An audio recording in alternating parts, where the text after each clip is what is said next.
Alright guys, RazorwireReviews here. This is going to be the start of a new little series of videos, what I like to call the Hot Topic. And if you don't get that reference, you, my friend, are gay.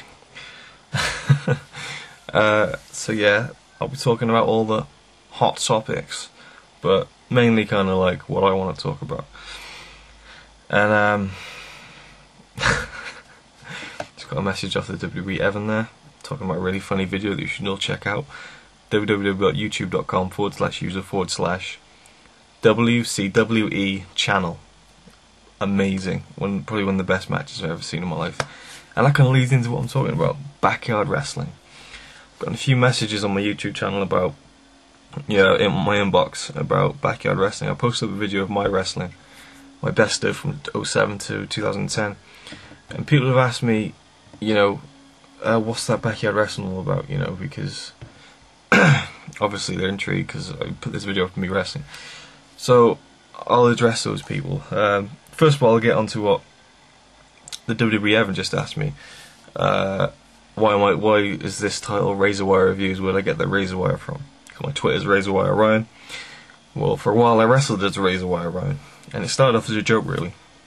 I've been on the backyard circuit for years and years, and there was a guy called Voodoo, and he was amazing, just like really sick, and he was considered like a god, in the UK backyard wrestling community. And when I grew my hair and stuff, and I've got the same kind of, it's kind of the same colour hair sort of thing. And I do certain moves, and they'd be like, "Oh, you're trying to be like Voodoo," and his name, was Barnsey. "Oh, you're trying to be like Barnsey," or whatever. And for a few shows, as a joke, years ago, he wrestled as Barbed Wire Barnes. It was pretty funny. And just to wind everyone up to, in one of my heel matches, I called myself RazorwireRyan, just like to kind of, take a joke at myself, I guess, about the similarities between me and him, or, things that I would do that were similar to him. Not that we were similar, but, I'd even like try and do some of the kicks that he'd do just to, piss people off and stuff. But yeah, that's where it came from, RazorwireRyan. I wrestled as it quite a few matches, but yeah, that was it. And it just stuck then, I quite liked it then. It just stuck right in. And then RazorwireReviews, I'm reviewing stuff, So, backyard wrestling, there's a stigma around backyard wrestling from a lot of people who don't know about it, and they think that it's this ultra-violent, barbed wire, glass, thumbtacks, fire, kids just killing each other. That does happen, and it's sad. The backyard wrestling I got into was about wrestling. I mean, of course, it all starts with garbage wrestling. That's what people associate backyard wrestling with. But it didn't, by the end it wasn't about garbage wrestling, I wrestled one from when I was about 8 years old, or wrestled, just grappling around in the field, trying to put my mate in a figure 4 leg lock. Just stuff like that. And then, eventually I'd do other things. And I went on for years, and then I found the UKBOW forum on the website, on the internet, and it was a website. People around the country were doing it, and I couldn't believe it. And everyone said that when they found the forum, they were like, "I can't believe everyone else is doing it." And they were sharing videos and like pushing themselves and taking stupid bumps off buildings and stuff. It wasn't quite that mad, but within certain limits. And hardcore was a big part of it. But at the same time, it started to become more about the wrestling. Around 2004, 2005, people started getting older and getting more into what wrestling was, and we were starting to put on actual good matches. Well, I wasn't then, but other people were. And when you watch wrestling so much, you get it. You see why they do things, and you learn the psychology of it, and so on. And that's what backyard wrestling became all about, trying to have good matches. And I tell you what, there's nothing like having a good match in front of a crowd of 20 or 30 guys who are your peers, people you look up to, and your friends, cheering you on and patting you on the back after the match. Is an amazing feeling. It is a bit like self-gratification in a way, but it's earned, it's warranted. You'll get it where it's warranted. If you're not good, people are going to bullshit you, and that's what's great about the community. And there's arguments and stuff, and it would always happen. It was never all plain sailing. Especially with me. I could write a whole book. I'm writing a book about it, actually. But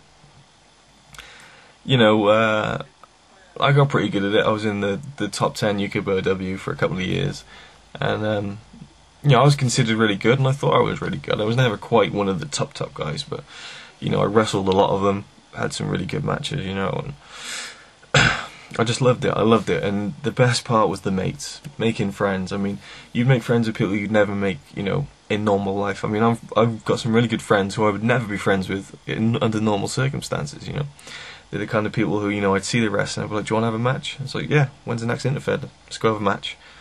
And you know, well, we'll do this because that'll be cool, and we'll finish the match with your finisher, and then we'll just open with the title, get on with it, and the match just formed, and then you know, you work with them, and there's a chemistry there, and it just clicks, and after match you've just got this bond, you know. It's like, yeah, nice match, it was awesome, and then that's it, you know. Once you form that bond, it's like your mates. It's sometimes that chemistry isn't there, or a lot of times it isn't, but it's great when it is. It's amazing when it just works, you know. And that's what it's like in wrestling. If you are a wrestler and you wrestle someone and you both get it, and something clicks with your styles, it's so much fun.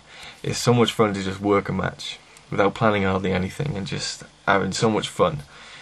And like I said, there's nothing like, you know, even 10, you know, if there's 10 people there and they're chanting holy shit, or, you know, you're lying there, you're hurt, and you've just done a big spot, and you're thinking, why the fuck did I just do that? And then the people are going, this is awesome. And you think, oh, that's why, you know, and it pumps you up, you know. It's great, it was awesome. And I've stopped now because it's ruined my back. My back's a bit better, it was quite bad a few years ago, but my knees are ruined. I can't really put any pressure on them or, you know, kneel on them anymore. So if I need to paint a skirting board, I have to literally lie down because I can't go on my knees. So that's a bit troublesome. But I don't regret it, because there's no point regretting things because it's already done, you know. But I love backyard wrestling, and you know, even people on the other side of the world, the backyard wrestling link, you know, in America and Canada, you know, they've flown over here, you know, to wrestle us. You know, it's such a big community, and it's kind of dying down a bit now in terms of, you know, this era of all, you know, people who we know each other. There's newer people coming up who, you know, we don't like, because it's not the same. You know, you grow old, you grow a bit out of it. But I still think I'll wrestle again. I think I'll do another match. You know, I want to have a bit of closure. My last match was over a year ago. It was at a small indie show that we all ran, or you know, we were all in, and it was run by backyard wrestlers. And yeah, so I'd rather have my final match be a backyard match against, you know, one of my best opponents. So yeah, that's basically just what I want to get off my chest. You know, that's, you know, what I used to do. Used to drop a big elbow. That was really fun. I'll probably overlay some clips now just so you can see some of my sick elbow drops. Oh my god, did you see that? Oh my god, why am I putting on this accent? But yeah, see that? Massive. Huge. Yeah, so, you know, I drop an elbow. Even did a few blade jobs now and again, you know, but things like that, you know, I always tried to make it mean, well, not mean something, but, you know, I wouldn't do it just like, oh, let's have a match, you know. Like, even once I did it for an angle. There was a big fed, but I won't go into that. But for an angle I did one, I just did a tiny little, you know, it was just a moderate blade job. And I always think, why can't Flair do that? Because you see him in TNA every week, and it's like,